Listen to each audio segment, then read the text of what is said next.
Hello, welcome to law excellence. Project Setu అన్న program కింద మనం మంత్లీ కరెంట్ అఫైర్స్ వీడియోస్ చేస్తున్నామండి. అందులో భాగంగా ఈ వీడియోలో మనం మే 2021కి సంబంధించిన ఇష్యూస్ చూద్దాం. ఇందులో ఇది పార్ట్ 2. పార్ట్ 1 ఆల్రెడీ మనం అప్లోడ్ చేస్తున్నాము. రైట్, మరి దీనికి సంబంధించిన పీడిఎఫ్ అనేది వీడియో డిస్క్రిప్షన్లో ఉంది. దీని రిలేటెడ్గా మంత్లీ కరెంట్ అఫైర్స్ రిలేటెడ్గా టెస్ట్ సిరీస్ రాయాలనుకుంటే దానికి సంబంధించిన లింక్ కూడా మీకు డిస్క్రిప్షన్లోనే ఉందండి, అది ఒకసారి చెక్ చేసుకోవచ్చు. ఫస్ట్ గవర్నాన్స్ మరియు రిలేటెడ్ ఇష్యూస్, దీనికి సంబంధించిన విషయాలు చూద్దామండి. First issue Ayushman Bharat national health authority. మనకి ఆయుష్మాన్ భారత్ అనేటటువంటిది ఇన్సూరెన్స్ స్కీమ్. ఆ ఇన్సూరెన్స్ స్కీమ్ దాని యొక్క అచీవ్మెంట్స్కి సంబంధించి నేషనల్ హెల్త్ ఏజెన్సీని దాన్ని ఇంప్లిమెంట్ చేస్తుంది. దాని యొక్క అచీవ్మెంట్స్కి సంబంధించి మనకి ఆర్టికల్ రావడం జరిగింది, అందువల్ల ఇది మనకు న్యూస్లో ఉంది. అసలు ఆయుష్మాన్ భారత్ అంటే ఏంటో, దానికి సంబంధించిన ఇంపార్టెంట్ విషయాలు ఏంటో చూద్దాం. ఇది వరల్డ్లోనే లార్జెస్ట్ హెల్త్ ఇన్సూరెన్స్ స్కీమ్. దీంట్లో ప్రతి ఫ్యామిలీకి 5 లక్షల రూపాయలని పర్ ఇయర్కి, ప్రతి సంవత్సరానికి ఓన్లీ టెర్షరీ మరియు సెకండరీ కేర్ హాస్పిటల్స్లోనే, అది పబ్లిక్ హాస్పిటల్ అవ్వచ్చు, ప్రైవేట్ హాస్పిటల్ అవ్వచ్చు, వాటిలో 5 లక్షల రూపాయలని పర్ ఫ్యామిలీకి హెల్త్ ఇన్సూరెన్స్ కింద ప్రొవైడ్ చేయడం జరుగుతుంది. సుమారుగా 10 కోట్ల పూర్ ఫ్యామిలీస్కి, అంటే అప్రాక్సిమేట్లీ 50 కోట్ల జనాభా కవర్ అయ్యేలాగా ఈ హెల్త్ బెనిఫిట్స్ ప్రొవైడ్ చేసేలాగా ఆయుష్మాన్ భారత్ స్కీమ్ని తీసుకొని రావడం జరిగింది. నేషనల్ హెల్త్ అథారిటీ అనేటటువంటి ఒక నోడల్ ఏజెన్సీ ఇది దీన్ని ఇంప్లిమెంట్ చేస్తుంది. ఆయుష్మాన్ భారత్లో 2 కాంపోనెంట్స్ ఉంటాయండి. ఒకటి ప్రధానమంత్రి జన్ ఆరోగ్య యోజన, పిఎంజై అని అంటారు. ఈ జన్ ఆరోగ్య యోజన అనేటటువంటిది ఇన్సూరెన్స్ స్కీమ్. అది కాకుండా హెల్త్ అండ్ వెల్నెస్ సెంటర్స్ అని అంటాం. హెల్త్ అండ్ వెల్నెస్ సెంటర్స్ ఈ రెండు కూడా, ఇదేమో ప్రైమరీ కేర్కి, ఇదేమో సెకండరీ టెర్షరీ కేర్కి. సో సెకండరీ టెర్షరీ కేర్కి సంబంధించినటువంటి ప్రధానమంత్రి జన్ ఆరోగ్య యోజన అనే దాని కింద మనకి ఇన్సూరెన్స్ 5 లక్షల రూపాయలని per family per year provide చేయడం జరుగుతుంది. మరి ఎలిజిబిలిటీ కండిషన్స్ ఏంటి? ఫ్యామిలీ సైజ్ కానీ, ఏజ్ కానీ, జెండర్ కానీ అసలు రెస్ట్రిక్షన్స్ ఏమీ లేవు. ప్రీ ఎగ్జిస్టింగ్ కండిషన్స్ అన్నీ కూడా, ఈ చెప్పినవన్నీ కూడా ముందు నుంచి కవర్ అవుతాయి. 3 day hospitalisation, 15 day post hospitalisation ఎక్స్పెన్సెస్ని కూడా దీని కింద కవర్ చేస్తారు. అదేవిధంగా అన్నీ, ఇప్పుడు మనము టీఎస్కి సంబంధించిన వాళ్ళము అయినా సరే మన కర్ణాటకలో కూడా దీని యొక్క బెనిఫిట్స్ని పొందొచ్చు. పోర్టబుల్ ఇది. అదేవిధంగా ఈ సర్వీసెస్ అనేవి ఓవరాల్గా 1393 ప్రొసీజర్స్ దీంట్లో ఇన్వాల్వ్ అయి ఉన్నాయన్నమాట. పబ్లిక్ హాస్పిటల్స్కి, ప్రైవేట్ హాస్పిటల్స్ రెండింటికి. ప్రైవేట్ హాస్పిటల్స్కి ఇంతకుముందు కూడా చాలా రాష్ట్రాల్లో ఇలాంటి స్కీమ్స్ ఉన్నాయి, కానీ ఇందులో స్పెషాలిటీ ఏంటి అంటే పబ్లిక్ హాస్పిటల్స్కి కూడా మనం వెళ్ళి ఈ ప్రధానమంత్రి జన్ ఆరోగ్య యోజన కింద రిజిస్టర్ చేసుకొని ఈ ప్రొసీజర్స్ కనుక ఫాలో అవుతే దానికి కూడా రీఎంబర్స్మెంట్ అనేది వస్తుంది. Next issue safe harbour protection. Twitter అనేటటువంటిది ఐటీ రూల్స్, రీసెంట్గా గవర్నమెంట్ రిలీజ్ చేసినటువంటి ఐటీ ఇంటర్మీడియట్ రూల్స్ ఏవైతే ఉన్నాయో వాటికి తగ్గట్టుగా మెజర్స్ తీసుకోలేదు. సో అందువల్ల సేఫ్ హార్బర్ ప్రొవిజన్ ఏదైతే ఐటీ చట్టం 2000లో ఉంటుందో అది దానికి పోయినట్టే అన్నట్టుగా చెప్పారు. మరి ఏంటి సేఫ్ హార్బర్ ప్రొటెక్షన్ అంటే ఏంటి? మనకి ఇన్ఫర్మేషన్ టెక్నాలజీ చట్టం సెక్షన్ 79 కింద ఇంటర్మీడియరీ అనేటటువంటిది తన యొక్క ప్లాట్ఫామ్లో ప్లేస్ చేసినటువంటి కంటెంట్కి రెస్పాన్సిబుల్ కాదు అని చెప్పే ప్రొవిజన్ని సేఫ్ హార్బర్ ప్రొటెక్షన్ అంటారు. అయితే దీంట్లో ఏం చెప్పారు? ఐటీ రూల్స్లో రీసెంట్గా 2021లో వాటిని కనుక కంప్లై చేయకపోతే, పాటించకపోతే దానికి సంబంధించినటువంటి ఏవైతే ఉన్నాయో ప్రొవిజన్స్, వాటిని ఈ సేఫ్ హార్బర్ ప్రొవిజన్స్ వర్తించవు దానికి అన్నారు. ఇప్పుడు ట్విట్టర్ పాటించలేదు కాబట్టి దాంట్లో ఎవరైనా ఏదైనా పోస్ట్ చేస్తే, మామూలుగా పోస్ట్ చేసిన వ్యక్తి, చదివిన వ్యక్తి, వాళ్ళిద్దరికి సంబంధించింది. ట్విట్టర్ అనేది ఓన్లీ ఇంటర్మీడియరీ. ఇప్పుడు అలా కాకుండా ట్విట్టర్ అనేటటువంటి దాన్ని రెస్పాన్సిబుల్ చేయడం జరుగుతుంది. దాన్ని సేఫ్ హార్బర్ ప్రొటెక్షన్ తీసేయడము అని అంటారు. ఇంటర్మీడియరీస్ కానీ ఇవి పాటించకపోతే వాటిని ఎండ్గా చూస్తారు అని చెప్తున్నారు. Next issue mid day meal scheme. మనకి కరోనా, ఈ లాక్డౌన్స్ వీటి సందర్భంగా మిడ్ డే మీల్ స్కీమ్ యొక్క ఇంప్లిమెంటేషన్ సరిగా జరగలేదు. ఎందుకని స్టేట్స్ అనేటటువంటివి క్యాష్ ఎంటైటిల్మెంట్స్ రూపంలో అయినా సరే పిల్లల్ని రీచ్ అవ్వడమో, లేదా రేషన్స్ ఇంటి వద్దకే అందేలాగా పిల్లలకి చూడడమో, ఇలాంటివి ఎందుకు చేయకూడదు మిడ్ డే మీల్ స్కీమ్ కింద? అది ఇక్కడ క్వశ్చన్ అనమాట. ఈ స్కీమ్ అనేటటువంటిది ప్రతి చైల్డ్కి వన్ మీల్ అనేటటువంటి గ్యారంటీ చేస్తుంది. గవర్నమెంట్ స్కూల్స్, ఎయిడెడ్ స్కూల్స్, మదరసాస్ ఏవైతే సమగ్ర శిక్ష అభియాన్ కింద సపోర్ట్ చేయబడ్డాయో వాటన్నిటిలోనూ mid day meal scheme implement చేయబడుతుంది. మినిమం 200 రోజులు పర్ ఇయర్లో క్లాస్ 8th వరకు mid day meal scheme implement చేస్తున్నారన్నమాట. 1995లో national programme for support to primary education అనే దాని కింద దీన్ని తీసుకొచ్చారు. ఆ తర్వాత దాన్ని 2004లో పేరు మార్చడం జరిగింది. దీన్ని నేషనల్ ఫుడ్ సెక్యూరిటీ చట్టము NFSA అంటున్నాం. ఈ నేషనల్ ఫుడ్ సెక్యూరిటీ చట్టం కింద కూడా కవర్ చేస్తారు. దీని యొక్క ఆబ్జెక్టివ్ ఏంటి? హంగర్ మరియు మాల్ న్యూట్రిషన్ అనే దాన్ని అడ్రస్ చేయడము, ఇంక్రీజ్ ఇన్ ఎన్రోల్మెంట్ అటెండెన్స్ స్కూల్కి సంబంధించి దాన్ని పెంచడము, సోషలైజేషన్ చిల్డ్రన్కి సంబంధించి అందరూ కలిసి ఒకే చోటు కూర్చొని తింటారు, చిల్డ్రన్ మధ్య సోషలైజేషన్ పెంచడము, లోకల్ లెవెల్లో కొంతమందికి ఎంప్లాయ్మెంట్ కల్పించడం, ఇవన్నీ కూడా దీని ద్వారా జరుగుతాయి. మరి మిడ్ డే మీల్కి సంబంధించి ఏ విధంగా ఇంప్లిమెంట్ చేయాలి ఏంటి అన్న దానికోసం 2015లో కొన్ని రూల్స్ని ప్రొవైడ్ చేయడం జరిగింది. దీని ప్రకారం మీల్స్ అనేటటువంటివి స్కూల్లోనే అందరి పిల్లలకి సర్వ్ చేయాలి. మిడ్ డే మీల్ స్కీమ్ అనేటటువంటిది ఏదైనా ఫుడ్ గ్రెయిన్స్ వాటికి సంబంధించి ఆ రోజు అన్అవైలబుల్గా ఉంటే దానికి అలవెన్స్ అనేటటువంటిది ప్రొవైడ్ చేయాలి. ఫుడ్ సెక్యూరిటీ అలవెన్స్ అనేది ప్రొవైడ్ చేయాలి. స్కూల్ మేనేజ్మెంట్ కమిటీస్ ఏవైతే RTE రైట్ టు ఎడ్యుకేషన్ చట్టం అని ఉంటుందా, దాని కింద అంటే పేరెంట్స్, టీచర్స్ వీళ్ళందరూ వెళ్ళి చూస్తుండాలి ఎలా జరుగుతున్నాయి మిడ్ డే మీల్ కింద, సేఫ్టీ ఎలా ఉంది, హైజీన్ ఎలా ఉంది, ఇవన్నీ స్కూల్ మేనేజ్మెంట్ కమిటీస్ చూసుకుంటూ ఉండాలి. అదేవిధంగా న్యూట్రిషనల్ నామ్స్కి వచ్చేటప్పటికి ఇలాంటివి అడుగుతూ ఉంటారండి కొన్నిసార్లు. మనం ఇవన్నీ చూసుకుంటాం కానీ దీని మీద అడగచ్చు క్వశ్చన్. అందుకే ఇవి కూడా జాగ్రత్తగా చూసుకోవాలి. క్యాలరీ ఇంటేక్ ప్రకారం mid day meal scheme guidelines ప్రకారం ప్రైమరీ స్కూల్కి అయితే మినిమం 450 క్యాలరీలు, 12 గ్రాముల ప్రోటీన్ని కల్పించాలి. అదే అప్పర్ ప్రైమరీ స్కూల్ అనుకోండి 750 క్యాలరీలు, వాటిలో 20 గ్రాముల ప్రోటీన్ కంపల్సరీ అనమాట. సో ప్రైమరీ వాటికి సంబంధించి MHRD ఇప్పుడు మనం మినిస్ట్రీ ఆఫ్ ఎడ్యుకేషన్ అంటున్నాం. 100 గ్రాముల ఫుడ్ గ్రెయిన్స్, 20 గ్రాముల పల్సెస్, 50 గ్రాముల వెజిటేబుల్స్, 5 గ్రాముల ఆయిల్ అండ్ ఫ్యాట్స్ ఇలాగా కల్పించాలి అన్నట్టుగా చెప్పడం జరిగింది. అంటే మినిమం న్యూట్రిషన్ని ప్రొవైడ్ చేస్తుంది. దాంతోపాటు స్కూల్కి రెగ్యులర్గా వచ్చేలాగా పిల్లల్ని ఎంకరేజ్ చేస్తుంది. అండర్ న్యూట్రిషన్, మాల్ న్యూట్రిషన్ని తగ్గించేందుకు వీటన్నిటికీను ఈ మిడ్ డే మీల్ స్కీమ్ అనేది మనకు ఉపయోగపడుతుంది. Next issue MP LADS scheme, member of parliament local area development scheme అని అంటారు.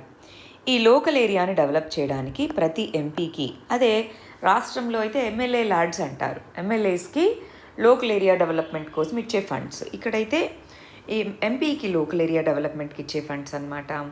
MP లాడ్స్ అనే స్కీమ్ని తీసుకొచ్చారు. ఇది ప్రతి మెంబర్ ఆఫ్ పార్లమెంటు తన యొక్క లోకల్ కాన్స్టిట్యుయెన్సీకి సంబంధించి, తన కాన్స్టిట్యుయెన్సీ అవ్వచ్చు, వేరే వాళ్ళ కాన్స్టిట్యుయెన్సీ అవ్వచ్చు.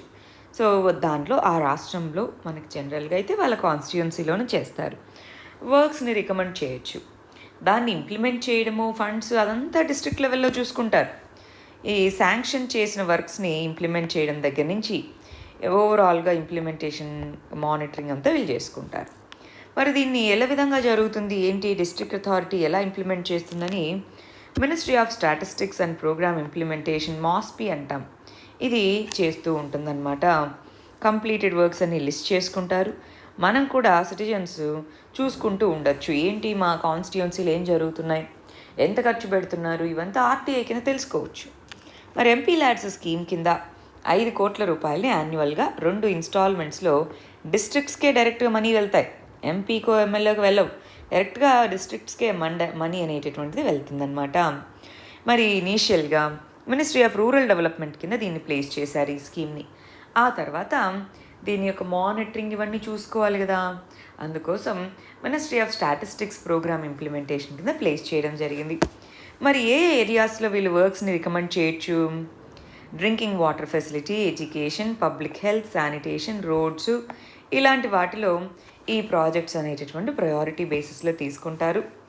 2016 నుంచి MP లాడ్స్ అనేటటువంటి ఫండ్స్ని Swachh Bharat Abhiyan, accessible India campaign, water conservation, Sansad Adarsh Gram Yojana, ఇలా వీటన్నిటికీ సంబంధించి ఫండ్ని అలొకేట్ చేయొచ్చు అనమాట లోకల్ ఎంపీస్.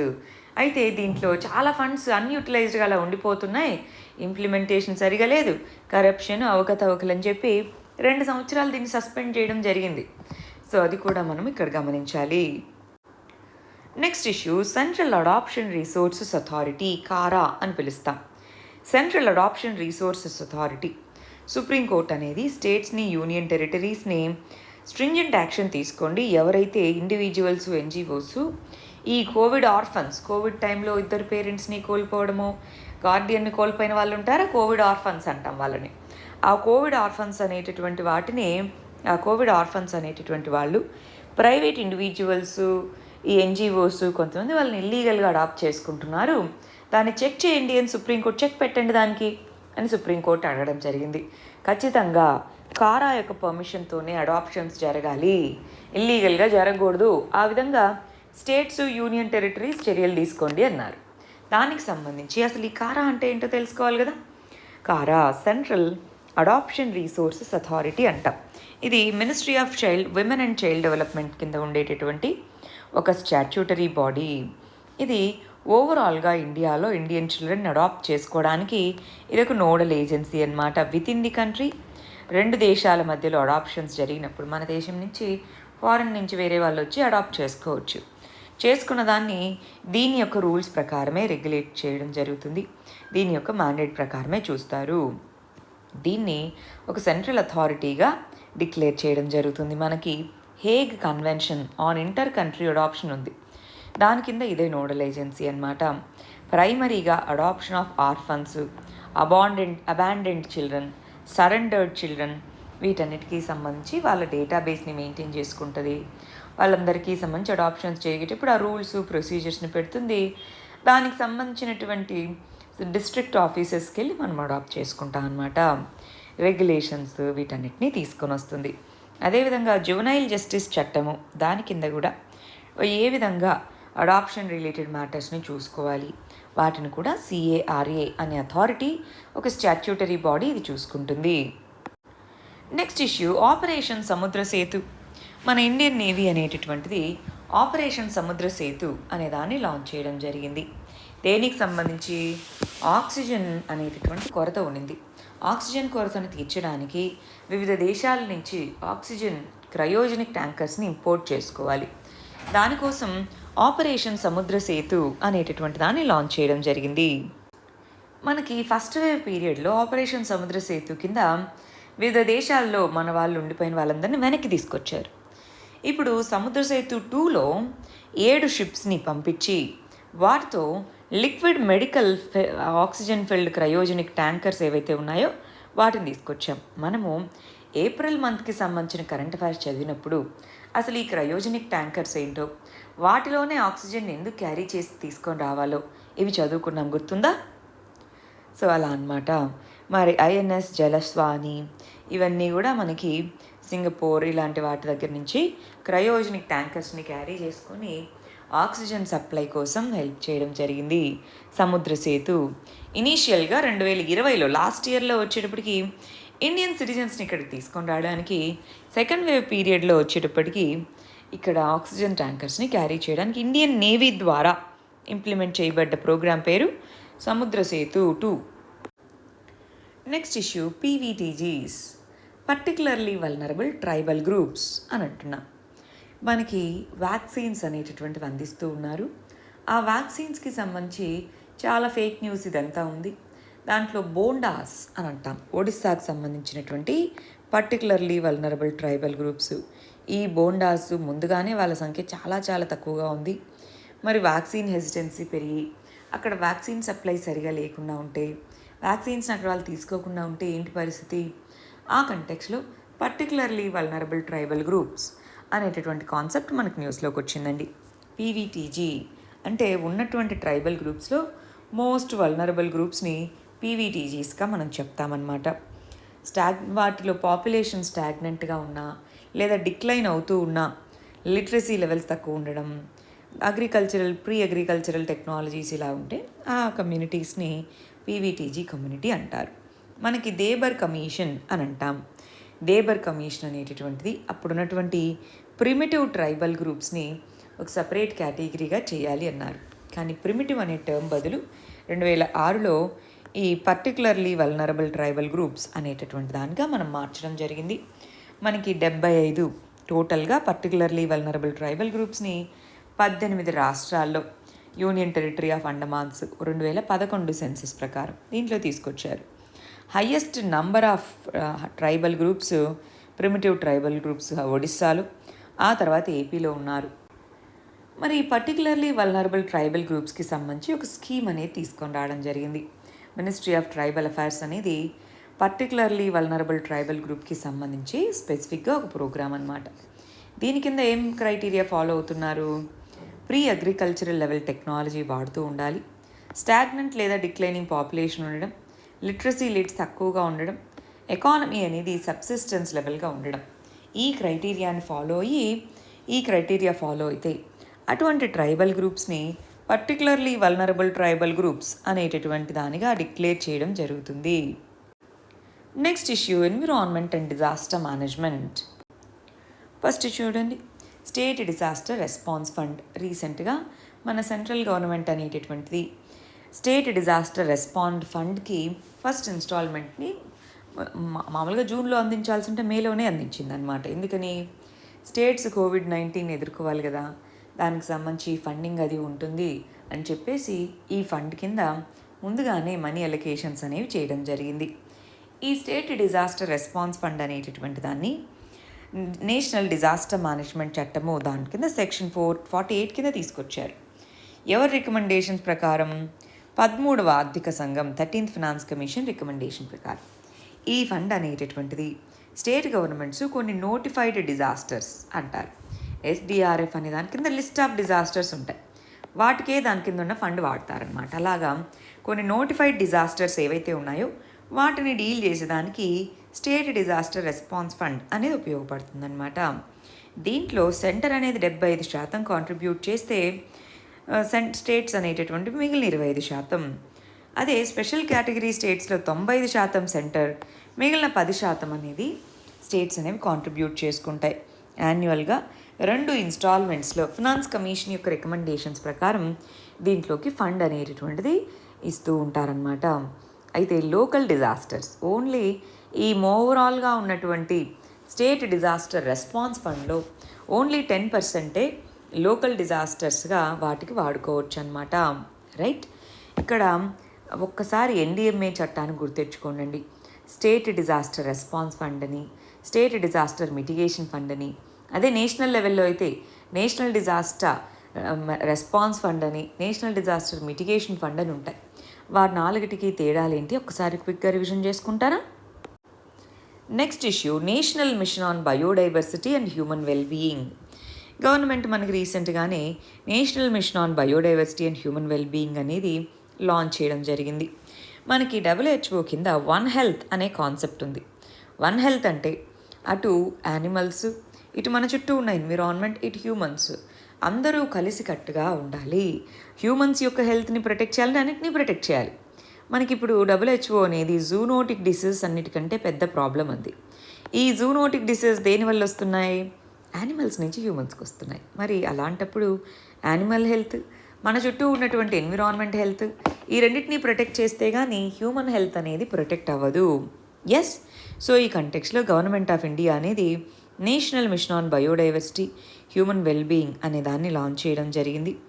దీంట్లో health, economic development, agricultural production, livelihood generation వీటన్నిటినీ కంబైన్ చేస్తేనే, వాటితో పాటు ఈ డిజాస్టర్స్ని డీల్ చేయాలి. వీటన్నిటినీ కంబైన్ చేస్తేనే మనం మన యొక్క మనుగడని కాపాడుకోగలము. వన్ హెల్త్ కాన్సెప్ట్ అంటే హెల్త్ ఇష్యూస్ అనేవి హ్యూమన్, యానిమల్, ఎన్విరాన్మెంట్ ఇంటర్ఫేస్ మూడింటిని కలిపే ఈ వన్ హెల్త్ అనే కాన్సెప్ట్ తీసుకొని రావడం జరిగింది. Food and agricultural organization, WHO, world organization for animal health ఇవన్నీ కలిపి ఇండియాలో ఈ కాంపోనెంట్ అనేటటువంటిది ఏదైతే ఉందో national mission on biodiversity human wellbeing అనేది ఈ వన్ హెల్త్ అనే కాంపోనెంట్ని ఇంప్లిమెంట్ చేయాలి కదా, దానికోసమే తీసుకొని రాబడింది. ఇప్పుడు ఈ కోవిడ్ టైంలో మనకి చాలా important one of the interpretations ఏంటి, కోవిడ్ అనేది జూనోటిక్ డిసీజ్గా వచ్చింది అని. సో మోస్ట్ ప్రాబబ్లీ అదే అవ్వచ్చు అని. మరి ఆ కంటెక్స్లో ఈ వన్ హెల్త్ కాన్సెప్ట్ అనేది ఇంపార్టెంటా కాదా అండి? Right. Next issue project elephant. Ministry of environment, forest, climate change అనేది 186 ఎలిఫెంట్స్ చనిపోయాయి రైల్వే ట్రాక్స్ మీద గత 10 సంవత్సరాల్లో అన్నారు. మరి ఎలిఫెంట్స్ వాటి యొక్క నంబర్ని పెంచడానికి, వాటిని ప్రొటెక్ట్ చేయడానికి ప్రాజెక్ట్ ఎలిఫెంట్ అనేటటువంటి దీన్ని తీసుకొని రావడం జరిగింది. ప్రాజెక్ట్ ఎలిఫెంట్ అనేది ఫినాన్షియల్గా, టెక్నికల్గా వైల్డ్ లైఫ్ మేనేజ్మెంట్ ఎఫర్ట్స్కి సంబంధించి ప్రాజెక్ట్ ఎలిఫెంట్ని లాంచ్ చేయడం జరిగింది. దీంట్లో వైల్డ్ ఏషియన్ ఎలిఫెంట్స్ అనేటటువంటి దాన్ని వాటి యొక్క పాపులేషన్ పెంచాలి అని. ఇది ఒక సెంట్రలీ స్పాన్సర్డ్ ప్రోగ్రామ్. ఎలిఫెంట్స్ని, వాటి యొక్క హ్యాబిటాట్స్ని, కారిడార్స్ని ప్రొటెక్ట్ చేయడము, మ్యాన్ యానిమల్ కాన్ఫ్లిక్ట్ని తగ్గించడము, క్యాప్టివ్ ఎలిఫెంట్స్ ఉంటాయి వాటిని యానిమల్ రైట్స్ వాటిని ప్రొటెక్ట్ అయ్యేలాగా చూసుకోవడము. దీన్ని 16 రాష్ట్రాలు, యూనియన్ టెరిటరీస్లో ఇంప్లిమెంట్ చేస్తున్నారు. ఎలిఫెంట్ అనే దాన్ని నేషనల్ హెరిటేజ్ యానిమల్గా 2010లో గుర్తించడం జరిగింది. దాని యొక్క ఎకలాజికల్ సర్వీసెస్ అనే వాటిని గుర్తిస్తూ ఈ స్పీషీస్ యొక్క ఇంపార్టెన్స్ని సూచిస్తూ నేషనల్ హెరిటేజ్ యానిమల్గా గుర్తించారు. మరి ఆ ఎలిఫెంట్స్ని ఆర్కిటెక్ట్ ఆఫ్ ఫారెస్ట్ మరియు వుడ్లాండ్ ఎకోసిస్టమ్స్ అంటారు. అంటే ఫారెస్ట్ ఎకోసిస్టమ్స్కి కీ స్టోన్ స్పీసీస్. ఎలిఫెంట్స్ అనేవి చనిపోయింటే ఫారెస్ట్ ఎకోసిస్టంలో ఇన్స్టెబిలిటీ వస్తుంది, రైట్. వీటిని గార్డెనర్స్ అని కూడా పిలుస్తారంటే ఇవి ఆ విత్తనాలని వీటిని ఒక ప్లేస్ నుంచి ఒక ప్లేస్కి వెదజల్లడానికి వీటన్నిటికీ కూడా మనకు ఉపయోగపడతాయి. కాబట్టి ఫర్టిలిటీని పెంచుతాయి. ఇలా ఎలిఫెంట్స్ అనేటటువంటి ఓన్లీ బయోడైవర్సిటీకే కాకుండా ఎకోసిస్టమ్ సర్వీసెస్కి, ఎకలాజికల్ సర్వీసెస్కి ఎంతగానో ఉపయోగకరము. అందుకే ప్రాజెక్ట్ ఎలిఫెంట్ అనే దాన్ని ప్రాజెక్ట్ టైగర్ ఎలాగైతే తీసుకుని వచ్చామో సిమిలర్ లైన్స్లో ప్రాజెక్ట్ ఎలిఫెంట్ అనేది తీసుకుని వచ్చి ఎలిఫెంట్ కన్జర్వేషన్ చేపడుతున్నాము. ఇంకొకటి, ఎలిఫెంట్స్ అనేటటువంటివి సెడెంటరీ కాదు, అంటే ఒకే ప్లేస్లో ఉండవు, అవి మూవ్ అవుతూ ఉంటాయి. అందుకే అవి తిరిగే ప్రాంతాలను ఎలిఫెంట్ కారిడార్స్ అని పిలుస్తాము, ఎలిఫెంట్ కారిడార్స్ అని. నెక్స్ట్ ఇష్యూ, మనకి మే మంత్లో 2 సైక్లోన్స్ మన ఇండియాని రీచ్ అవ్వడం జరిగింది. సైక్లోన్ తాతే అని, సైక్లోన్ యాస్ అని చెప్పేసి. ఒకటేమో అరేబియన్ సీ ప్రాంతం, ఒకటేమో బే ఆఫ్ బెంగాల్ ప్రాంతాన్ని హిట్ చేయడం జరిగింది. అసలు ఇంతకీ ఈ సైక్లోన్ అంటే ఏంటి, సైక్లోన్ ఎలా ఫామ్ అవుతుంది, దానికి సంబంధించిన ఇష్యూస్ చూద్దామండి. సైక్లోన్ అనేది లో pressure system, heavy winds, rains associate అయి ఉంటాయి. ఎక్స్ట్రా ట్రాపికల్ సైక్లోన్స్, వీటిని టెంపరేట్ సైక్లోన్స్ అని. ట్రాపికల్ సైక్లోన్స్, మనం ఉండేది ట్రాపికల్ రీజన్స్ కాబట్టి మనము ట్రాపికల్ సైక్లోన్స్ని ఎక్స్పీరియన్స్ చేస్తాం. ఏమేం కండిషన్స్, ఒకటి, వాటర్ టెంపరేచర్స్ అనేవి 26 డిగ్రీలు అంతకంటే ఎక్కువగా ఉండాలి. 60 మీటర్లు మినిమం డెప్త్ వరకు అంత టెంపరేచర్స్ ఉంటే వాటర్ వేపర్ అనేటటువంటిది కండెన్స్ అవుతుంది. మరి ఇది లో ప్రెషర్ సిస్టమ్ కదా, హై టెంపరేచర్ ఉంది అంటే ఈ లో ప్రెషర్ సిస్టమ్ వైపు అన్ని దిక్కుల నుంచి, అంటే హై ప్రెషర్ సిస్టమ్స్ నుంచి విండ్స్ అనేటటువంటివి ఇలా మూవ్ అవుతాయి. మరి ఇలాగ ఇది ఒక సర్కిల్ లాగా ఎందుకుంది, కొరియోలిస్ ఫోర్స్ ఉంది కాబట్టి. కొరియోలిస్ ఫోర్స్ ఉన్న చోటే సైక్లోన్స్ ఫామ్ అవుతాయి. అందుకే 5 degree to 5 degree north, 5 degree south, ఆ ఈక్వేటర్ దగ్గరగా ఉన్న ప్రాంతంలో మనకి కన్వర్జెన్స్ జోన్ ఉంటుంది, కొరియోలిస్ ఫోర్స్ ఉండదు కాబట్టి ఇక్కడ మనకి సైక్లోన్స్ ఫామ్ అవ్వవు. సరే, ఇలా వచ్చింది. ఇలాగా ఇది మధ్యలో దీన్ని ఐ అని పిలుస్తాము. ఈ ఐ అనేటటువంటిది కామ్ జోన్ అనమాట, లో ప్రెషర్ కామ్ జోన్. అక్కడ ఏ విధమైన క్లౌడ్స్ ఉండవు, ఈ క్లౌడ్స్ దీని చుట్టూ ఉంటాయి. ఎప్పుడైతే ఇది ల్యాండ్ని రీచ్ అవుతుందో దాన్ని ల్యాండ్ ఫాల్ అంటాం, అక్కడ వర్షం కురుస్తుంది, ల్యాండ్ ఫాల్ అని చెప్తాం. ఎందుకు, ల్యాండ్ని తాకినప్పుడే వర్షం కురుస్తుంది. కంటిన్యూస్ సప్లై ఆఫ్ హీట్ అనేది ల్యాండ్ని రీచ్ అవ్వగానే పోతుంది, సముద్రాన్ని దాటగానే. ల్యాండ్ ఫాల్ అని పిలుస్తాము. సైక్లోన్స్, మరి వాటిని ఇనీషియల్గా లో pressure systems, depressions, cyclones, severe cyclones, ఇలాగా డిఫరెంట్ కేటగిరీస్గా డివైడ్ చేస్తాం. చూడండి, లో ప్రెషర్ సిస్టమ్ అని, depression, deep depression, cyclones, super cyclones, ఇవన్నీ విండ్ స్పీడ్ని బట్టి డివైడ్ చేస్తారు. మరి కండిషన్స్ ఇందాకే మనం చదువుకున్నాం, ఏ విధమైనటువంటి కండిషన్స్ ఇంపార్టెంట్ అండి. ట్రాపికల్ సైక్లోన్స్ ఫామ్ అవ్వాలంటే ఏ విధమైన కండిషన్స్ ఉండాలని అడగచ్చు. నెక్స్ట్, వరల్డ్ వైడ్గా వీటిని ఏ పేర్లతో పిలుస్తారు సైక్లోన్స్ని? పసిఫిక్ ఓషన్లో టైఫూన్స్ అని, ఇండియన్ ఓషన్లో సైక్లోన్స్ అని, ఈవెన్ ఆస్ట్రేలియాకు దగ్గరగా సైక్లోన్స్ అని, అట్లాంటిక్ ఓషన్లో హరికేన్స్ అని, నార్త్ పసిఫిక్లో హరికేన్స్ అని, ఇలా వివిధ పేర్లతో ఈ ట్రాపికల్ సైక్లోన్స్ని మనం పిలుస్తామన్నమాట.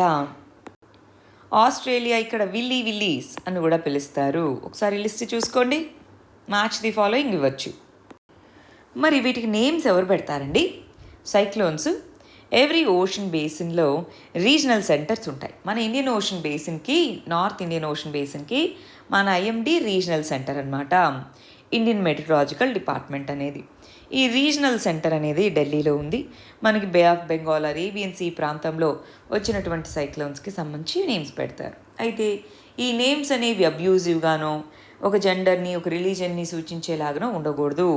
షార్ట్ నేమ్ ఈజీగా గుర్తుపెట్టుకునేలా ఉండాలి. ఎందుకంటే నేమ్స్ ఇస్తే వాటిని ఎక్కువ రోజులు గుర్తుంచుకోవచ్చు, సామాన్య ప్రజలందరికీ కూడా దీని మీద అవేర్నెస్ కల్పించవచ్చు అన్న ఉద్దేశంతో నేమ్స్ పెడుతూ ఉంటారు.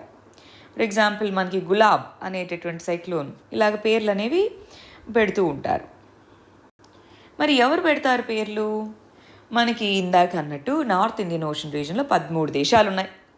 బంగ్లాదేశ్ నుంచి ఎంఎన్ వరకు ఆల్ఫాబెటికల్ ఆర్డర్లో మనం అరేంజ్ చేస్తే ఈ 13 దేశాలు లిస్ట్ ఆఫ్ నేమ్స్ ఇస్తాయి. వాటిలో ఒక్కొక్కటి చూడండి. సైక్లోన్ ఆ తర్వాత యాస్, ఇప్పుడు రీసెంట్గా గులాబ్ అనే సైక్లోన్ వచ్చింది, అంటే ఇది పాకిస్తాన్. నెక్స్ట్ సైక్లోన్ వస్తే ఖతర్ ఇచ్చినటువంటి నేమ్ పెడతారు, ఆ నెక్స్ట్ వస్తే ఇది, అలాగ నేమ్స్ మళ్ళీ ఏమైనా అయిపోగానే మళ్ళీ ఇక్కడికి వస్తారు, బంగ్లాదేశ్ ఇచ్చిన నెక్స్ట్ పేరు. ఇలాగా సైక్లోన్స్కి నేమింగ్ పెడుతూ వెళ్తారు. సైక్లోన్స్ అనేటటువంటివి నదర్న్ హెమిస్ఫియర్లో ఈస్ట్ నుంచి వెస్ట్కు మూవ్ అవుతాయి. కానీ మరి ఇక్కడ ఎందుకు సైక్లోన్ ఇంపాక్ట్ ఉంటుంది అంటే రీకర్వింగ్. సైక్లోన్స్ విండ్ యొక్క ఇన్ఫ్లుయెన్స్లో రీకర్వ్ అవుతాయి, అదర్వైజ్ ఓన్లీ ఇటు నుంచి ఇటే రావాలి. నార్దర్న్ హెమిస్ఫియర్లో ఈస్ట్ టు వెస్ట్ అనేవి మూవ్ అవుతాయి సైక్లోన్స్, సదర్న్ హెమిస్ఫియర్లో ఇది రివర్స్ అన్నమాట. నెక్స్ట్ ఇష్యూ, సుందర్లాల్ బహుగుణ, ఆయన కోవిడ్ కారణంగా చనిపోవడం జరిగింది. మరి చిప్కో మూమెంట్ అనేటటువంటి ప్రసిద్ధిగాంచినటువంటి ఎన్విరాన్మెంట్ మూమెంట్ ఆయన యొక్క లీడర్షిప్ నేతృత్వంలో జరిగింది. సో అందువల్ల అసలు ఈ చిప్కో మూమెంట్ అంటే ఏంటో చూద్దాం. చిప్కో మూమెంట్ అనేది నాన్ వైలెంట్గా జరిగినటువంటి ఒక ఎన్విరాన్మెంటల్ మూమెంట్. ఉత్తరప్రదేశ్, అప్పట్లో ఉత్తరప్రదేశ్, ఇప్పుడు ఉత్తరాఖండ్లోని చమోలి అనేటటువంటి డిస్ట్రిక్ట్లో జరిగింది. చిప్కో అంటే ఎంబ్రేస్, ట్రీస్ని హగ్ చేసుకోవడం అనమాట. అక్కడ ఉన్నటువంటి ట్రీ కట్ చేయడానికి వెళ్ళి వచ్చినప్పుడు వాటిని అడ్డుకుంటూ అక్కడున్న లోకల్స్ అందరూ ట్రీస్ని హగ్ చేసుకోవడం. అవి అక్కడున్న వాళ్ళకి ఎకలాజికల్గానే కాకుండా ఎకనామిక్గాను సోర్స్ ఆఫ్ లైవ్లీహుడ్. మరి బయట వాళ్ళు ఎవరో వచ్చి కట్ చేసుకొని వెళ్తాము అంటే ఎలాగా? అందుకని కలెక్టివ్గా మొబిలైజ్ అయ్యారు. ఎస్పెషల్గా విమెన్ యాక్టివ్గా పార్టిసిపేట్ చేసినటువంటి ఎన్విరాన్మెంటల్ మూమెంట్గా చెప్పచ్చు. దీని తర్వాత ఆపికో మూమెంట్ అని వివిధ రకాల మూమెంట్స్ అనేవి పోస్ట్ ఇండిపెండెన్స్ టైంలో స్ట్రెంగ్తన్ అయ్యాయి. బట్ ఈ చిప్కో మూమెంట్ అనేది లార్జ్ స్కేల్లో బాగా సక్సెస్ అయినటువంటి మూమెంట్గా చెప్తారు. కమర్షియల్ ట్రీ ఫెల్లింగ్ అనే దాన్ని ఆపేయడం జరిగింది ఈ మూమెంట్ యొక్క రిజల్ట్ ద్వారా. Next issue, global methane assessment. Global methane assessment దానికి సంబంధించిన రిపోర్ట్ని యునైటెడ్ నేషన్స్ ఎన్విరాన్మెంట్ ప్రోగ్రామ్ అనేది climate and clean energy coalition అనేది కలిపి ఇచ్చాయి. ఇక్కడ మనకి ఎవరిచ్చారో అని అడగకపోవచ్చు, కానీ ఎందుకు మీథేన్ అనేది అంత ఇంపార్టెంట్ గ్యాస్గా ఎందుకు పరిగణించాలి ఇలా అడగచ్చు అనమాట. మీథేన్ అనేది comparatively short lived climate pollutant, అంటే దీని యొక్క ఓవరాల్ లైఫ్ టైం అనేది తక్కువే ఉంటుంది. అట్మాస్ఫియరిక్ లైఫ్ టైం ఒక 10 సంవత్సరాలు ఉంటుంది వచ్చిన తర్వాత. కొన్ని వందల సంవత్సరాలు ఉంటాయి, కొన్ని వేల సంవత్సరాలు కూడా ఉంటాయి. కానీ మీథేన్ త్వరగానే ఇదవుతుంది. ఇది ఇంట్లో అట్మాస్ఫియర్లో షార్టర్ పీరియడ్లో ఉంటుంది, కానీ దాని యొక్క గ్లోబల్ వార్మింగ్ పొటెన్షియల్ CO2 కంటే 15 రెట్ల నుంచి 50 రెట్ల వరకు ఎక్కువ ఉండొచ్చు. అంటే కొంత అమౌంటే అట్మాస్ఫియర్లో ఉన్నా ఎక్కువ ఇంపాక్ట్ చూపిస్తుంది. మీథేన్ అనేది గ్రౌండ్ లెవెల్ ఓజోన్ ఫార్మేషన్ అవుతుంది. ఇది ఒక ఇంపార్టెంట్ ఎయిర్ పొల్యూటెంట్గా చెప్తారు. మరి ఈ గ్రౌండ్ లెవెల్ ఓజోన్ అనేది ఆంథ్రోపోజెనిక్ మీథేన్ ఎమిషన్స్ అనేటటువంటి దాని నుంచి విచ్ఛిన్నమై గ్రౌండ్ లెవెల్ O3 ఫామ్ అవుతుంది. అసలు ఈ మీథేన్ అనేటటువంటిది యానిమల్ హస్బెండరీ, మార్షీ ల్యాండ్స్, వీటన్నిటి ద్వారా మీథేన్ ఎమిషన్స్ అనేవి జరుగుతూ ఉంటాయి. ఈ మీథేన్ ఎమిషన్స్ అనేవి అసెస్ చేసి ఈవెన్ పర్మాఫ్రాస్ట్ అంటారు. పర్మనెంట్లీ ఫ్రోజన్ గ్రౌండ్స్ ఏవైతే ఉన్నాయో వాటి కింద కుళ్ళిపోయిన మెటీరియల్ ఇదంతా ఉంటుంది. ఇప్పుడు మనకి క్లైమేట్ చేంజ్ అని వీటన్నిటి ద్వారా ఏం జరుగుతుంది, ఈ పర్మాఫ్రాస్ట్ మెల్ట్ అవుతుంది. ఇది మెల్ట్ అవ్వడంతో అక్కడ ఉండేటటువంటి ఏదైతే కింద ఉన్న మీథేన్ అదంతా బయటకు వచ్చేస్తుంది. సో ఆర్కిటిక్ ప్రాంతం, అంటార్కిటిక్ ప్రాంతంలో పర్మాఫ్రాస్ట్ మెల్టింగ్ కూడా మీథేన్ ఎమిషన్స్కి వన్ ఆఫ్ ద రీజన్స్గా చెప్పుకోవచ్చు. Next issue, Arctic science ministerial, ASM అంటారు. 3వ ఆర్కిటిక్ సైన్స్ మినిస్టీరియల్ అనేది జరుగుతూ ఉంది.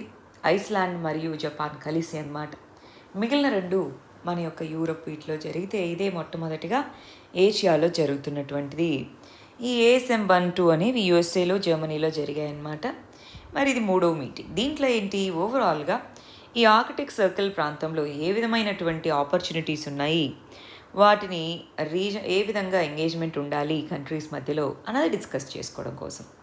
ఆర్కిటిక్ సర్కిల్ ప్రాంతంలో యుఎస్ఏ ఏమేమి కంట్రీస్ ఉన్నాయి ఒకసారి గమనించండి. USA, Russia, Canada, Denmark, Sweden, Iceland, Norway, Sweden, Finland ఇవి దీంట్లో ఉన్నాయన్నమాట. ఇండియా, జపాన్ ఇలా చాలా దేశాలు అబ్జర్వర్ కంట్రీస్గా ఉన్నాయి. మరి ఆర్కిటిక్ ప్రాంతంలో ఇంపార్టెంట్ ప్రాబ్లం ఏంటి అంటే ఆర్కిటిక్ యాంప్లిఫికేషన్. మిగిలిన ప్రాంతాలతో పోలిస్తే చాలా త్వరగా ఈ ప్రాంతం అనేటటువంటిది టెంపరేచర్ చేంజెస్కి గురి అవుతూ ఉంది. ఆ ఫినామినానే ఆర్కిటిక్ యాంప్లిఫికేషన్ అని పిలుస్తాము. ఈ ఆర్కిటిక్ యాంప్లిఫికేషన్ వల్ల త్వరగా ఐస్ మెల్ట్ అవ్వడము ఇవన్నీ జరుగుతూ ఉన్నాయి. లాస్ట్ సీ ఐస్ అని కూడా అంటున్నారు. సీ ఐస్ మొత్తం మెల్ట్ అయిపోవడము అని. కొత్త ట్రాన్స్పోర్ట్ రూట్స్ రష్యాకు సంబంధించి ఇలాగ మనకి కొత్త ట్రాన్స్పోర్ట్ రూట్స్ అన్నమాట. నార్త్కి సంబంధించి నార్త్ రూట్ అని, నార్త్ వెస్ట్ రూట్ అని ఇలాగా కొత్త కొత్త రూట్స్ కూడా ఆర్కిటిక్ సముద్రం నుంచి వస్తున్నాయి. ఇంతకుముందు మంచుతో ఉండేది, ఇప్పుడు కరిగిపోయింది కదా అందువల్ల. బట్ ఇది పొల్యూషన్కి దారితీయచ్చు. ఆల్రెడీ గ్లోబల్ వార్మింగ్ వల్ల ఆర్కిటిక్ యాంప్లిఫికేషన్ అనే దాన్ని ఈ ప్రాంతంలో మనం ఫేస్ చేస్తున్నాము. Next issue Bunny grass lands. మనకి గుజరాత్లోని ఈ రన్ ఆఫ్ కచ్ ఈ ప్రాంతంలో బన్నీ ఏరియా అనేది ఉంది. చూడండి, greater run of Kutch, little run of Kutch. Kutch ప్రాంతంలో ఇవన్నీ డివిజన్స్. బన్నీ ఏరియా, బన్నీ అనేది ఒక గ్రాస్ ల్యాండ్ పేరు, గడ్డి భూముల పేరు అనమాట. సో దీంట్లో మల్ధారీస్ అని అంటాం. మల్దారి అనే కమ్యూనిటీ ఎప్పటి నుంచో వాళ్ళు అక్కడ ఉంటారు. సో మరి ఆ ప్రాంతం నుంచి వెళ్ళిపోవాలి అన్నట్టుగా చెప్తే అది సుప్రీంకోర్టుకి వెళ్ళింది. సుప్రీంకోర్టు ఫారెస్ట్ రైట్స్ చట్టం కింద ఆ కమ్యూనిటీకి అక్కడ ఉండేటటువంటి హక్కు ఉంది, వాళ్ళ యొక్క బర్రెలు వీటిని అక్కడ మేపుకునే హక్కు ఉంది అన్నట్టుగా చెప్పారు. ఈ బన్నీ గ్రాస్ ల్యాండ్స్ గురించి బ్రీఫ్గా చూద్దాం. బన్నీ గ్రాస్ ల్యాండ్ రిజర్వ్ అనేది కచ్ డిస్ట్రిక్ట్లో ఉంది. ఇది ఈ సీ నుంచి ఎమర్జ్ అయినటువంటిదిగా చెప్తారు. టెక్టోనిక్ వల్ల మనకు తెలుసు ఇది సముద్రం కింద ఉండేది. గుజరాత్లో కొంత ప్రాంతం, అదేవిధంగా మన యొక్క రాజస్థాన్ ప్రాంతం సముద్రం కింద ఉండేది, అది అప్లిఫ్ట్ అవ్వడం జరిగింది. ఇక్కడ మల్దారి అనేటటువంటి ట్రైబు ఈ బన్నీ గ్రాస్ ల్యాండ్ రిజర్వ్లో కొన్ని 1000 ఇయర్స్గా ఉన్నారు. ఈ కమ్యూనిటీ అనేది హర్డ్స్మెన్ అంటే ఏంటి, గుంపులుగా యానిమల్స్ని వీటిని మేపుకొని వచ్చేవాళ్ళు అనమాట. ఇక్కడ వీళ్ళు నెస్ అనే సెటిల్మెంట్స్లో నివసిస్తారు. మిల్క్ని, వాటర్ బఫెలోస్ని వీటిని పెంచుకోవడం, వాటిని అమ్ముకోవడం ఇవి చేస్తూ ఉంటారనమాట. ఎలాగైతే బన్నీ గ్రాస్ ల్యాండ్కి సంబంధించి లోకల్స్కి రైట్స్ ఉంటాయి, పాస్టోరలిస్ట్ అని సుప్రీంకోర్టు చెప్పిందో, సిమిలర్గా మనకి ఉత్తరాఖండ్లోని వన్ గుజ్జర్ అని పిలుస్తారు. వనగుజ్జరులు అని. తెరాయ్ బాబర్ రీజను, శివాలిక్ రీజన్లో వీళ్ళు ఉంటారు. వీళ్ళు ఏం చేస్తారు, గడ్డి కావాల్సి వచ్చినప్పుడల్లా ప్లెయిన్ ప్రాంతాలకి, మళ్ళీ సమ్మర్ ఆ టైంలో కొండ ప్రాంతాలకి మైగ్రేట్ అవుతూ ఉంటారు. సో వీళ్ళు లెజిటిమేట్గా వాళ్ళకి పర్మిషన్ ఉంది. ఉత్తరాఖండ్లో గోవింద్ పశు విహార్ నేషనల్ పార్క్ బాగా నార్త్ సైడ్ ఎడ్జ్ ల్యాండ్లో ఉంటుంది. సో అక్కడికి వెళ్ళేదానికి అవకాశం లేదన్నారు. కానీ సుప్రీంకోర్టు లేదు, ఫారెస్ట్ రైట్స్ చట్టం కింద వీళ్ళకు ఉంది అన్నారు. మరి బన్నీ గ్రాస్ ల్యాండ్కి సంబంధించిన మల్ధారీస్, వన్ గుజ్జర్స్ వీళ్ళకి ఈ ఫారెస్ట్ రైట్స్ చట్టం కింద ఏ హక్కులు ఉన్నాయి చూద్దామా. చూడండి, పాస్టోరలిస్ట్ అంటారు. పాస్టోరలిస్ట్ అంటే పశువుల కాపరులు. వీళ్ళకి సంబంధించి రైట్స్ అనేటటువంటివి ఈ ఫారెస్ట్ రైట్స్ చట్టం కింద కల్పించడం జరిగింది. రైట్స్ అనేటటువంటివి గ్రేజింగ్ పాస్చర్స్ అనేటటువంటి వాటిలో దీన్ని ఒక కమ్యూనిటీ ఫారెస్ట్ రిజర్వ్గా గుర్తించాలి. రైట్స్ ఆఫ్ పాస్టోరల్ కమ్యూనిటీస్ వాళ్ళ యొక్క కస్టమరీ ల్యాండ్స్, ట్రెడిషనల్గా వాళ్ళు అక్కడికే వెళ్ళేవాళ్ళు, 1000 సంవత్సరాల నుంచి ఉంటే నువ్వు ఇప్పుడు వచ్చి మధ్యలో వెళ్ళొద్దంటే ఎలాగా. కస్టమరీ రైట్స్ అనేటటువంటి ఉన్నాయి. Pastoral communities unclassed forest, reserve forest, undemarcated forest, protected areas, sanctuaries, national parks అన్నిట్లోనూ సీజనల్గా వాళ్ళు యూజ్ చేసుకోవచ్చు అన్నది ఫారెస్ట్ రైట్స్ చట్టం. అందుకనే ఈ వన్ గుజ్జర్స్ కానీ మల్ధారీస్ కానీ వాళ్ళకి హక్కులు ఉన్నాయి అన్నట్టుగా చెప్పడం జరిగింది. అంటే ఎన్విరాన్మెంట్ని ప్రొటెక్ట్ చేయడానికి తీసుకొచ్చారండి, కానీ ఎన్విరాన్మెంట్ డెవలప్మెంట్ బ్యాలెన్స్ చేయాలి, అది ఇక్కడ చెప్తున్న విషయం. Next issue global electric vehicles initiative. మనకి international energy agency, electric vehicle initiative ఈ రెండు కలిసి యాన్యువల్గా గ్లోబల్ ఎనర్జీ వెహికల్ అవుట్లుక్ అనే దాన్ని పబ్లిష్ చేయడం జరిగింది. దీని కింద 10 మిలియన్ ఎలక్ట్రిక్ కార్స్ అనేటటువంటివి 2020 కల్లా తీసుకొని రావాలి అని. గవర్నమెంట్ అనేది సస్టైనబుల్ డెవలప్మెంట్ని ఎంకరేజ్ చేయాలి అంటే సస్టైనబుల్ ఫ్యూయల్స్ అవసరం. దానికి ఎలక్ట్రిక్ వెహికల్స్ అని వన్ ఆఫ్ ది సోర్సెస్గా చెప్తున్నాం. యూనివర్సల్గా అందరికీ ఎనర్జీ యాక్సెస్ 2030 కల్లా ఉండాలి అని.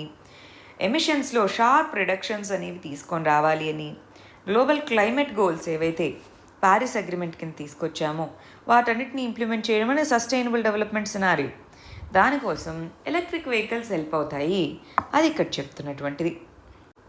ప్రపంచవ్యాప్తంగా మనకి 2.5% మాత్రమే ఎలక్ట్రిక్ వెహికల్స్ ఉన్నాయి, వాటిని పెంచాలి. అది దీంట్లో చెప్తున్నటువంటిది. Next international relations related issues చదువుదామండి. ఫస్ట్ ఇష్యూ, ఇండియా యూకే మధ్య రీసెంట్గా బైలేటరల్ వర్చువల్ సమ్మిట్ జరిగింది. అందులో భాగంగా రోడ్ మ్యాప్ 2030 అనేటటువంటి దానికి ఇద్దరు కూడా ఒప్పుకోవడం జరిగింది. ఏంటి ఇంతకీ రోడ్ మ్యాప్ 2030 అంటే? బైలేటరల్ టైస్ ఏవైతే ఉన్నాయో వాటిని స్ట్రెంగ్తెన్ చేసుకోవడానికి కాంప్రిహెన్సివ్ స్ట్రాటజిక్ పార్ట్నర్షిప్ అనేటటువంటి తీసుకొని రావడం. ఇందులో భాగంగా India UK relationship especially health, climate change, trade, education వీటన్నిటికీ సంబంధించి కోఆపరేషన్ చేసుకోవాలని ఈ రోడ్ మ్యాప్ 2030 అనేటటువంటి రెండు దేశాలు కలిసి సైన్ చేసుకోవడం జరిగింది. దీంట్లో ఇండియా యూకే హెల్త్ పార్ట్నర్షిప్ని ఎక్స్పాండ్ చేసుకోవడము, international supply chains especially medicines వీటికి సంబంధించి స్ట్రెంగ్తెన్ చేసుకోవడము, ఇండియా యూకే వ్యాక్సిన్ పార్ట్నర్షిప్ని స్ట్రెంగ్తెన్ చేసుకుంటాం, ఇవన్నీ చెప్తున్నారు. గమనించాలి, ఇంతకుముందు యూకే అనేది యూరోపియన్ యూనియన్లో మెంబర్. ఇప్పుడు దాని నుంచి బయటకు వచ్చేసింది. దాన్నే మనం బ్రెగ్జిట్ అంటున్నాం. ఈ బ్రెగ్జిట్ అనేటటువంటిది అయ్యాక యూకేతో మనం ఇండిపెండెంట్ డీల్స్ చేసుకుంటున్నాం. అటువంటి దాంట్లో BIT బైలేటరల్ ఇన్వెస్ట్మెంట్ ట్రీటీ అనేటటువంటిది, దాన్ని ఆల్రెడీ ఉన్నదాన్ని స్క్రాప్ చేసుకున్నాం, దాన్ని రీనెగోషియేట్ చేసుకోవడము. అదేవిధంగా రెండు దేశాల మధ్య FTA free trade agreement sign చేసుకోవాలి అనుకుంటున్నాం. ఇంకా ఫైనలైజ్ అయ్యే పరిస్థితి దగ్గరలో ఉంది. ఇలా వివిధ రకాలైన వాటిని ఇంప్లిమెంట్ చేయబోతున్నాం. మరి బైలేటరల్ మ్యారీటైమ్ ఎక్సర్సైజ్కి వచ్చేటప్పటికి ఇండియన్ ఎయిర్ ఫోర్స్కి సంబంధించి ఇంద్రధనుష్ అని, ఇండియన్ నేవీకి సంబంధించి కొంకన్ అని, ఆర్మీకి సంబంధించి అజేయ వారియర్ అని రెండు దేశాల మధ్యలో అటు మిలిటరీ అంటే స్ట్రాటజిక్గాను కోఆపరేషన్ ఉంది, ఇటు ఓవరాల్ రోడ్ మ్యాప్ అనేటటువంటిది ఇండియా యూకే లేటెస్ట్ దీంట్లో సైన్ చేసుకోవడం జరిగింది. నెక్స్ట్ ఇష్యూ, ఎల్లో నోటీస్ అనేది ఇంటర్పోల్ అనేది మెహుల్ చోక్సీ అనేటటువంటి వ్యక్తికి అగెయినెస్ట్గా రిలీజ్ చేసింది. యాంటిగ్యుయా బార్బడా అనేటటువంటి కరీబియన్ కంట్రీ, మనకి క్యూబా వీటి దగ్గరలో ఉంటుంది. ఇది యాంటిగ్యుయా బార్బడా అనే కంట్రీ. ఈ కంట్రీలో అతన్ని చూసాము లేటెస్ట్గా అన్నారు. మరి అతన్ని ఎందుకు? పంజాబ్ నేషనల్ బ్యాంక్ అన్న దానికి సంబంధించి నీరవ్ మోదీతో పాటు మెహుల్ చోక్సీ అనేటటువంటి వ్యక్తి, వీళ్ళిద్దరూ కూడా ఈ పంజాబ్ నేషనల్ బ్యాంక్కి సంబంధించిన ఇష్యూలో ఇన్వాల్వ్ అయ్యి ఉన్నారు. సో ఒకళ్ళేమో యూకేలో నీరవ్ మోదీ, అతన్ని ఇండియాకు పంపించడానికి ఆ గవర్నమెంట్ ఒప్పుకుంది. మరి యాంటిగ్వా బార్బడాలో మెహుల్ చోక్సీ ఉన్నారు, అతన్ని కూడా వెనక్కి తీసుకొని రావాలి. దానికి సంబంధించి ఇంటర్పోల్ మన ఎల్లో నోటీస్ని రిలీజ్ చేసింది. మిస్సింగ్ పర్సన్ అంటే ఈ వ్యక్తి ఇక్కడే ఉన్నాడు, మిస్సింగ్, మీ దేశంలోనే చూడండి అని అనమాట. ఇంటర్పోల్ అంటే ఇంటర్నేషనల్ పోలీస్ అని అంటాము. ఇంటర్పోల్ అంటే ఇంటర్నేషనల్ క్రిమినల్ పోలీస్ ఆర్గనైజేషన్. ఇది ఒక ఇంటర్ గవర్నమెంటల్ ఆర్గనైజేషన్ అనమాట. వివిధ దేశాల మధ్య పోలీసుల మధ్య కోఆర్డినేట్ చేసుకునేందుకు 194 మెంబర్ కంట్రీస్తో కలిసి ఇంటర్పోల్ అనే దాన్ని తీసుకొని రావడం జరిగింది. లా ఎన్ఫోర్స్మెంట్ ఏజెన్సీస్ని ఇప్పుడు మన దేశం, మలేషియా, సింగపూర్, USA ఇలా వాటన్నిటితోనూ కోఆర్డినేట్ చేసుకోవడానికి CBI ఇండియా తరపు నుంచి CBI అనేటటువంటిది నోడల్ ఏజెన్సీగా వీటన్నిటితో కోఆర్డినేట్ చేసుకుంటుంది. దీని యొక్క జనరల్ సెక్రటేరియట్ హెడ్ క్వార్టర్స్ అనేది ఫ్రాన్స్లోని లాయిన్ అనేటటువంటి ప్లేస్లో ఉంది. ఎల్లో నోటీస్ అంటే మిస్సింగ్ పర్సన్స్, రెడ్ నోటీస్ అంటే వాంటెడ్ పర్సన్స్, బ్లూ నోటీస్ అంటే అడిషనల్ ఇన్ఫర్మేషన్ ఇవ్వండి వాళ్ళ గురించి, పర్పుల్ నోటీస్ అంటే వాళ్ళ యొక్క మోడ్ ఆఫ్ ఆపరేటింగ్ ఏంటి, ఆరెంజ్ నోటీస్ అంటే వాళ్ళ నుంచి హై లెవెల్ థ్రెట్ ఉంది, గ్రీన్ నోటీస్ అంటే ఇదిగోండి ఏదైనా జరగచ్చని ముందుగా ఇవ్వడము, బ్లాక్ నోటీస్ అంటే అన్ఐడెంటిఫైడ్ బాడీస్ ఉన్నాయి, ఏ కంట్రీకి సంబంధించింది. ఇలాగ వివిధ రకాల నోటీసులు అనేవి ఇంటర్పోల్ రిలీజ్ చేస్తూ ఉంటుంది. Next issue, debt trap diplomacy. రీసెంట్గా చైనా శ్రీలంక మధ్య రిలేషన్షిప్ని ఈ డెట్ ట్యాప్ డిప్లొమసీగా వివరించడం జరిగింది. చైనా అనేటటువంటిది శ్రీలంకకి చాలా భారీ మొత్తంలో అప్పు అనేది ఇచ్చింది.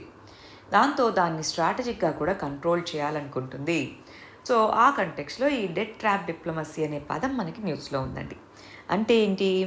చైనా అనేటటువంటిది వివిధ రకాల డెట్ టూల్స్ని ఇష్యూ చేస్తుంది. అంటే ఆ పర్టికులర్ కంట్రీస్లో ప్రాజెక్ట్స్కి ఫండింగ్ అనేటటువంటిది ఇవ్వడం దగ్గర నుంచి వాళ్ళకి ఏదైనా బీఓపీ క్రైసిస్ వచ్చినప్పుడు లోన్స్, గ్రాంట్స్ ఇలాగ ఇవ్వడం, ఇవన్నీ చేయడం అనమాట.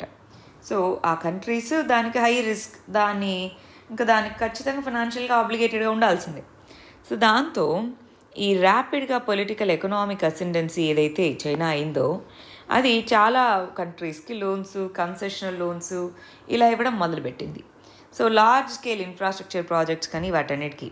సో ఈ కంటెక్స్లో ఈ డెవలపింగ్ కంట్రీస్ అనేవి ఎస్పెషల్గా లో మరియు మిడిల్ ఇన్కమ్ కంట్రీస్ ఏవైతే ఉన్నాయో రీపేమెంట్స్ చేయలేకపోయాయి.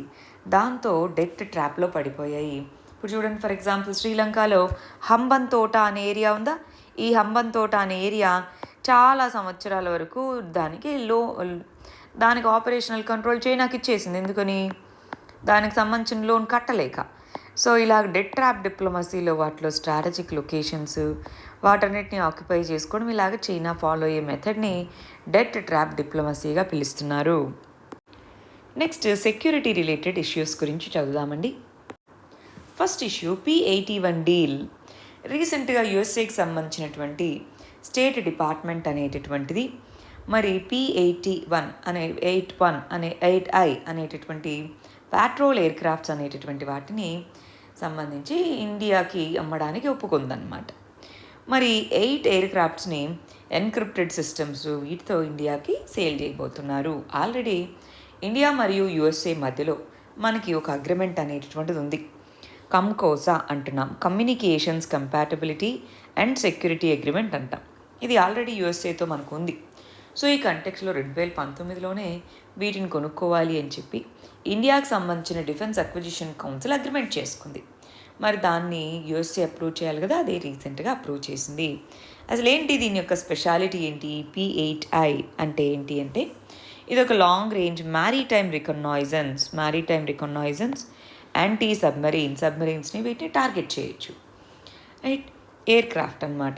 దీంట్లో మ్యాక్సిమం స్పీడ్ 907 km/hతో తిరగగలదు. 1200 నాటికల్ మైల్స్ ఒకేసారి ఫ్లై అవ్వగలదు.